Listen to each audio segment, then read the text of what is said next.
Você sabe que era zoeira, que eu não tô grávida não, né? Pra que fazer isso, cara? Agora não sei se você tá feliz ou se você tá triste. Não, agora eu tô triste. Obviamente. Por que você tá triste? Já tava, minha cabeça já tava toda imaginando um monte de coisa, um monte de expectativa, um monte de coisa. Você levou tão a sério assim? Ai, Cris, sério mesmo? Não brinca com isso mais não, cara. Por favor. Pode ser? Pode já combinado não brincar mais com isso? Não brincar mais com sentimentos? Por que você tá sendo escuro? É porque gera expectativa, gera pensamentos, gera ideias, gera um monte na cabeça dele. Tá bom? Você acreditou de verdade? Acreditei. Acreditei. De fato. Por favor, não faz isso mais não. Faço sim. Não, é sério.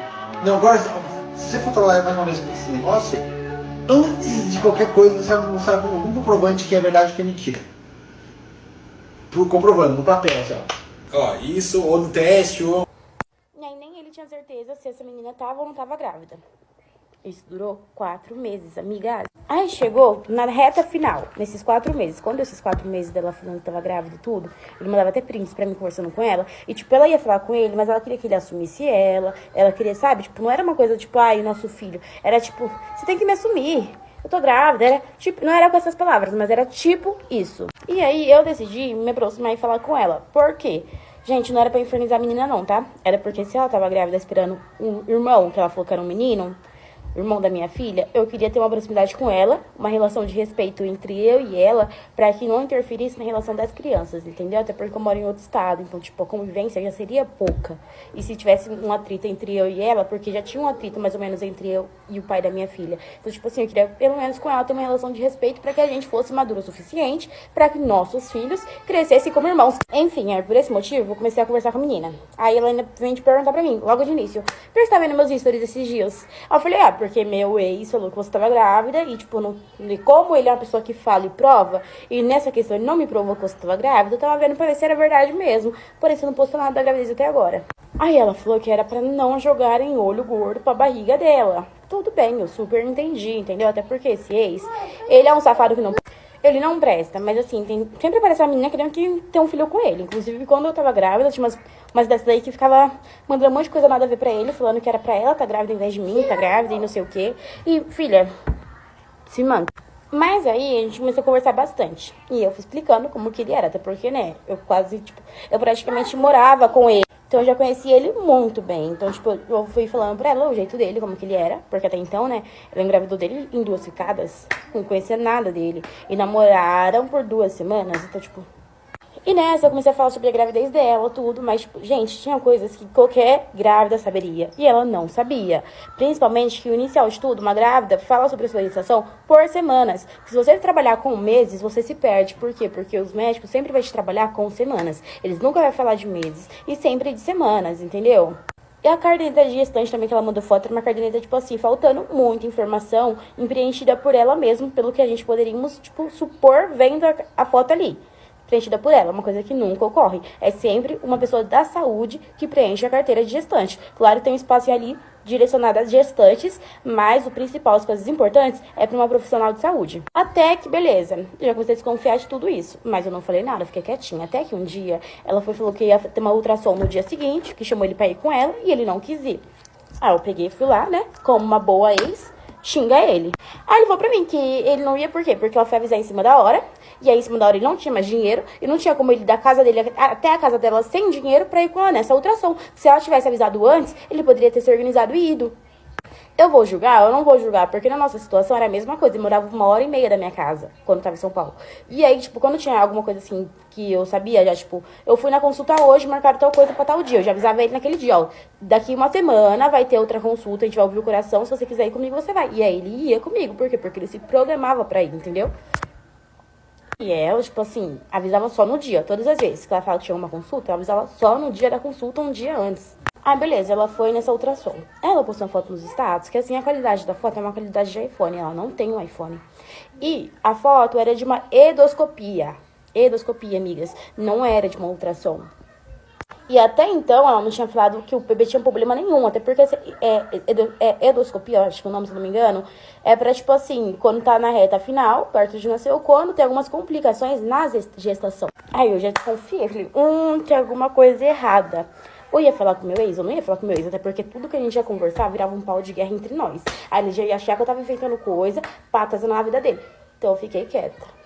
Mas quando deu de madrugada, eu não sei o que aconteceu, aí veio falar pra mim que, tipo, os batimentos do bebê dela tava tal, tanto assim, assado, que a gravidez era de risco, que não sei o que. Eu já achei estranho essa conversa. Acho que ela se tocou, que o teste que ela postou lá não era de ultrassom, era de outra coisa.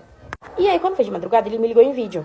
Eu fiquei, por que tá me ligando em vídeo? Se a gente só discute, o que esse menino tá me ligando em vídeo? Aí eu atendi. Aí ele todo, meu Deus, eu achei a foto dela na internet. Eu fiquei, quê? Como assim? Gente, a foto da barriga que ela postou era uma foto da internet. E ele procurando, achou a foto na internet. Aí ele falou, fica aqui na ligação que eu vou falar com ela. Eu vou ligar pra ela pelo meu celular. Aí ele ligou. Aí ele falou, mostra sua barriga aí agora. Ela, não, porque eu não vou levantar pra mostrar que não sei o que. Ele mostra a sua barriga. E ela não queria. E, gente, desde quando ela falou que tava grávida, ele não ia mais ver ela. Por quê? Porque ele tinha medo de ser mentira, acabar com a menina de novo e engravidando de verdade dessa vez. Então, tipo, ele não ia ver ela. Só que ela mandava algumas fotos pra ele, mas, tipo assim, essas fotos não precisam ser tiradas na hora, entendeu? Ela mandava umas fotos meio que como se fossem antigas. Lembrando que ela já teve uma gestação até os 4 meses. E nessa vez, sim, ela perdeu o bebê. E eu sinto muito por isso, porque nenhuma mãe merece passar por isso. Mas também endoidar os outros, Melinda, você não tá certa, não. Beleza, aí ele achou. Aí no dia seguinte, ela pegou, veio mandar pra gente, pra mim e pra ele, fotos desse exame de ultrassom. Sendo que era uma endoscopia, mas ela mandou, tipo, o resultado do ultrassom pra gente. Mandou pra ele visu única, pra mim também. Acontece que ele tirou, tipo, foto pelo outro celular dele, que ele usava 2 celulares. E aí ele tirou foto pelo outro e mandou pra mim. E eu, como não sou boba nem nada, eu tenho amigas na área da saúde. Inclusive, uma amiga minha é enfermeira. Eu falei, vou falar com ela. Porque eu pesquisei e pra descobrir se é falso ou não, tem que ser uma pessoa profissional na área de saúde. Falei, então, minha amiga vai saber me dizer se é falso ou não. Amigas, assim que eu mandei pra ela, minha amiga falou pra mim assim, ô Isa, o que você quer que eu falsifique aqui? Falei, linda, não é pra você falsificar nada. Ela, Isa, o que você tá aprontando? Eu falei, amiga, eu não tô aprontando nada, eu quero saber se é falso. Ela, não, com certeza é falso. Porque tudo que precisa pra um documento desse, não tem. Tudo que precisa, que tipo assim, tem um tal de CRM, alguma coisa assim, que é o principal, não tem, Isa. Então isso daqui, com certeza, é falso, entendeu? A Amanda e a caderneta também é falsa. A caderneta também é falsa, linda. Tudo falso. Gente, acho que vai ter parte 2, porque já tá chegando ao final e eu não terminei a história. Que ódio! Comentem pra parte 2. Mulher que simula gravidez para manter relação sexual com homem pode estar cometendo o crime de estelionato sexual. Crime previsto no artigo 215 do Código Penal, violação sexual mediante fraude. A simulação dolosa de uma gravidez, ou seja, a mulher que comete fraude dizendo para o homem que está grávida somente para segurá-lo no relacionamento. E com a intenção deliberada de manter relações sexuais com esse homem. Caracteriza fraude essencial e determinante que anula a livre manifestação da vontade da vítima, preenchendo os requisitos típicos do artigo 215 do Código Penal, qual seja ter conjunção carnal ou praticar outro ato libidinoso com alguém mediante fraude, outro meio que impeça ou dificulte a livre manifestação da vítima. Neste caso, o homem. Aqui, a falsa gravidez foi utilizada como instrumento de manipulação emocional contínua, com o objetivo de condicionar a manutenção da vida íntima. A mulher cria a narrativa da gestação fictícia, com consciência de que o homem só manteria relações sexuais, acreditando estar assumindo um papel paterno ou familiar. A mulher aqui age com dolo específico de enganar, para obter vantagem sexual, o que caracteriza a fraude penal exigida pelo tipo do artigo 215 do Código Penal.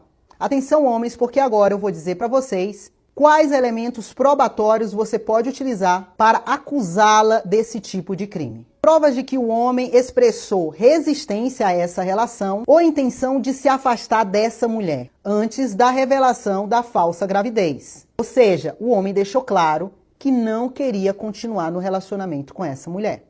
Mensagens ou áudios em que a mulher usa a falsa gravidez para conquistar ou reter o homem. Exames ou fatos que demonstrem que nunca houve gestação. E a mulher sabia disso desde o início. Relato da vítima, ou seja, do homem, que só retomou as relações sexuais por acreditar estar formando uma família e cuidando de um filho. A mentira sobre a gravidez, usada como artifício emocional para forçar a continuidade dessa relação sexual, se equipara, sob o ponto de vista penal, aos seguintes casos: médicos que simulam diagnóstico para obter relação. Pastores ou líderes espirituais que manipulam crenças para atos sexuais. Então fique ligado, a mulher também pode praticar esse tipo de crime. Se você conhece algum homem, pai, irmão, primo, familiar ou até mesmo inimigo, encaminhe esse vídeo para ele, porque ele precisa saber dos golpes que estão aí.